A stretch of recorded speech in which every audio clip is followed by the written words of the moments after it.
মুগ ডাল দিয়ে একদম নতুন ধরনের একটা পদ বানাবো, যেটা সম্পূর্ণ নিরামিষ কিন্তু স্বাদ হবে একদম রাজকীয়।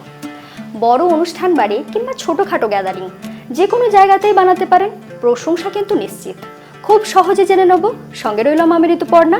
আপনারা দেখছেন ঋতুর রান্নাঘর। আমি এখানে হাফ কাপ মুগ ডালকে 3 ঘন্টার জন্য ভিজিয়ে রেখেছিলাম। দেখিয়ে দিচ্ছি আপনাদেরকে, মুগ ডালটা সহজেই ভেঙে আসছে, মানে খুব ভালো করে ভিজে গিয়েছে। চাইলে আপনারা এটাকে সারা রাতের জন্য ভিজিয়ে রাখতে পারেন। মুগ ডাল থেকে জলটা ঝরিয়ে নিয়েছি, এখানে যতটা সম্ভব কম জল দিয়ে এটাকে বেটে নেব।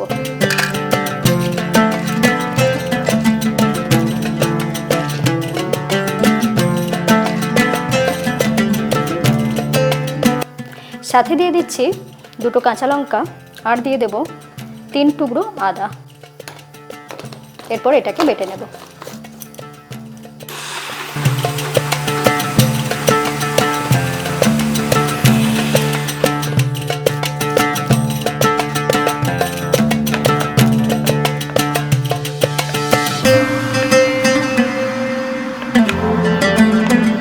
এই মুগ ডালের পেস্টটার সাথে আমি মিশিয়ে দেব কিছু মশলা।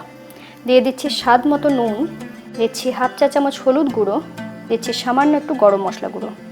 যেহেতু ডালের জিনিস সেই জন্য আমি এখানে দিয়ে দিচ্ছি সামান্য একটু হিং, যেটা হজমে সাহায্য করবে, আর হিংটা এর স্বাদটাকেও বাড়াবে। এরপরে এটাকে বেশ ভালো করে ফেটিয়ে নিতে হবে যাতে খুব সুন্দর ফ্লপি হয়। এইভাবে একবার ডান দিকে আর একবার বাঁ দিকে এইভাবে ফেটিয়ে নিচ্ছি যাতে খুব তাড়াতাড়ি ফেটানো যায়।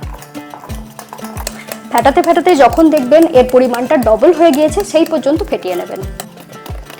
ভালো করে যদি ফেটিয়ে নিতে পারেন তাহলে এখানে খাবার সোডা দেওয়ার কিন্তু কোনো দরকার নেই। দেখুন কতটা সুন্দর ফ্লপি হয়েছে। এরপর আমি মুগ ডালটাকে একটু স্টিমে সিদ্ধ করে নেব, সেই জন্য এরকম একটা পাত্র নিয়েছি, আপনারা যে কোনো পাত্র নিতে পারেন। এরপরে তলাটাতে আমি তেল দিয়ে দিচ্ছি, তলাতে বেশ ভালো করে তেলটা লাগিয়ে নিচ্ছি। এই কাজটা অবশ্যই করে নেবেন, নাহলে কিন্তু যখন সিদ্ধ করার পরে ডালটা তুলতে যাবেন তখন তুলতে অসুবিধা হতে পারে। এইভাবে ওপর পর্যন্ত লাগিয়ে নিচ্ছি। এর ওপরে আমি একটা দিয়ে দিচ্ছি বাটার পেপার, এটা আপনারা চাইলে দিতেও পারেন কিংবা নাও দিতে পারেন। বাটার পেপারটা থাকলে গরম অবস্থাতেও এটাকে তুলতে পারবেন। এরপর আমি ব্যাটারটা ঢেলে দিচ্ছি।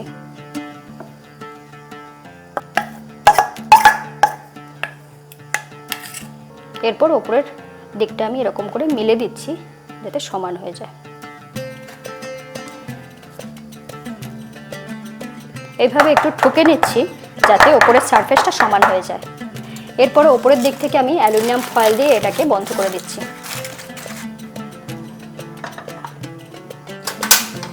নিচে আমি কোনো র্যাক দিচ্ছি না, আপনারা চাইলে র্যাক দিতে পারেন। এইভাবে এটাকে রেখে দিচ্ছি। এরপর ওপর থেকে এরকম একটা ঢাকা দিয়ে দিচ্ছি যাতে স্টিমটা ভিতরেই থাকে। 20 থেকে 25 মিনিট এটাকে স্টিম করলেই হয়ে যাবে। স্টিমে ততক্ষণ হতে থাক, এরই মধ্যে আমরা গ্রেভির জন্য মশলাগুলো বানিয়ে নেব। এখানে আমি 8 থেকে 10টা কাজু নিয়েছি আর দিয়ে দিচ্ছি 2 টেবিল চামচ পোস্ত। সাথে দিয়ে দিচ্ছি একটা কাঁচা লঙ্কা। জল দিয়ে মিহি করে একদম বেটে নিয়েছি।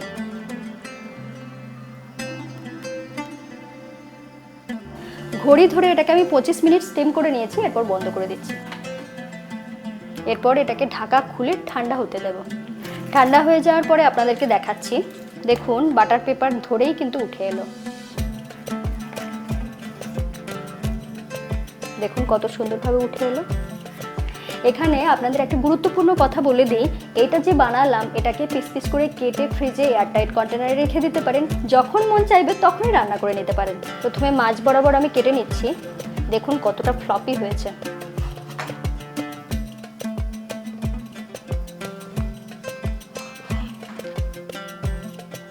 এখানে আমি একটা কন্টেনার নিয়েছি, তার মধ্যে রেখে দিলাম।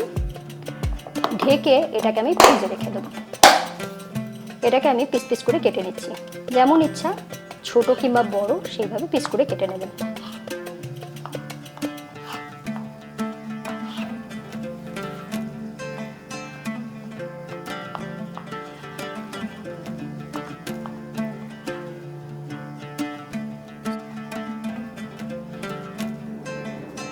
দেখুন এইরকম তৈরি হয়েছে। এই কিউবগুলো বানানোর পরে রান্নাটা কিন্তু খুবই সহজ। এই সময় আপনাদের মনে হতে পারে বুঝি রান্নাটা ধোকার ডালনার মতন হবে, কিন্তু একেবারেই না, রান্নাটা খুব ইন্টারেস্টিং। দিয়ে দিচ্ছি সামান্য একটু সর্ষের তেল, সাথে দিয়ে দিচ্ছি 1 চা চামচের মতন ঘি। তেল আর ঘি বেশ ভালো করে গরম করে নিচ্ছি।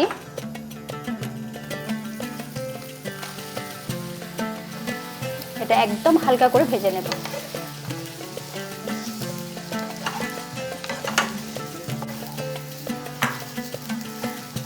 3 থেকে 4 মিনিট এটাকে ভেজে নিয়েছি। একটু হালকা লালচে যখন রং এসে গিয়েছে সেই সময় তুলে নিচ্ছি।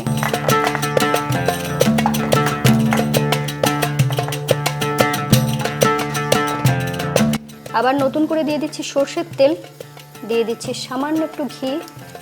আপনারা এখানে চাইলে পুরো রান্নাটা ঘিয়েতেও করতে পারেন। তেল বেশ ভালো করে গরম হয়ে যাওয়ার পরে ফোড়নে দিয়ে দিচ্ছি 4টে ছোট এলাচ, 2 টুকরো দারচিনি, 6 থেকে 7টা লবঙ্গ, আর দিয়ে দেবো 10-12টার মতন গোটা গোলমরিচ। ফোড়নটা একটু ভাজা ভাজা করে নিয়েছি, খুব সুন্দর গন্ধ বেরিয়ে গিয়েছে। এরপরে দিয়ে দিচ্ছি 1 চা চামচ আদা বাটা, একটু ভাজা ভাজা করে নিচ্ছি। দিয়ে দিচ্ছি টমেটো বাটা,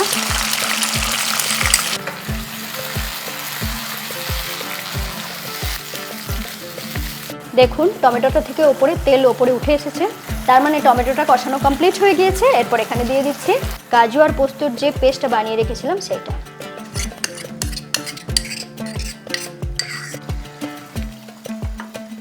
এরপরে রান্নাটা একটু লো ফ্লেমে কষিয়ে কষিয়ে করব। ধীরে ধীরে কষাতে কষাতেই এখানে দিয়ে দেব 1 চা চামচ চিনি, স্বাদ মতো নুন, দিয়ে দেব 1 চা চামচ কাশ্মীরি লাল লঙ্কার গুঁড়ো, আর এখানে দিয়ে দেবো সামান্য একটু কসুরি মেথি, যেটাকে একটু গুঁড়ো করে নিচ্ছি। যারা কসুরি মেথির গন্ধ পছন্দ করেন তারা অবশ্যই দেবেন। এরপরে আবারও কষিয়ে নেব। এরপরে ঢাকা দিয়ে একটু মশলাটাকে কষিয়ে নেব। 2 থেকে 2.5 মিনিট মশলাটাকে কষিয়ে নিয়েছি।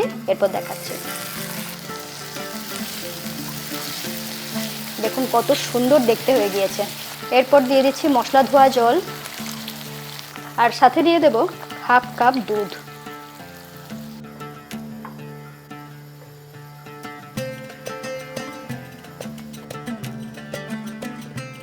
গ্রেভিটা বেশ ভালো করে ফুটে উঠেছে। এরপর মুগ ডালের কিউবগুলো দিয়ে দিচ্ছি।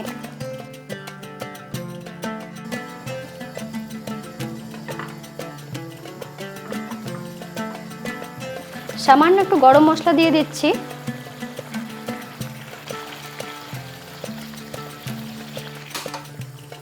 এরপরে গ্যাস অফ করে ঢাকা দিয়ে এটাকে একটু স্ট্যান্ডিং টাইমে রেখে দেবো। আপনাদের মনে হতে পারে যে এই রান্নাতে কেন হলুদ ব্যবহার হলো না। আমি কিন্তু ইচ্ছাকৃতভাবেই হলুদটা ব্যবহার করছি না, আপনারা চাইলে ব্যবহার করতে পারেন, তবে এই যে রংটা এসেছে সেটা কিন্তু হলুদ ছাড়াই এসেছে। রান্নাটা কেমন লাগলো লিখে জানাতে ভুলবেন না। চ্যানেলটা সাবস্ক্রাইব করে নিন, বেল আইকন প্রেস করে রাখুন। সকলে খুব ভালো থাকুন, আবার দেখা হচ্ছে নতুন ভিডিওর সাথে। কেটে দেখাচ্ছি, দেখুন কতটা সুন্দর নরম হয়েছে। একবার খাওয়ার পর এর স্বাদ ভুলতে পারবেন না।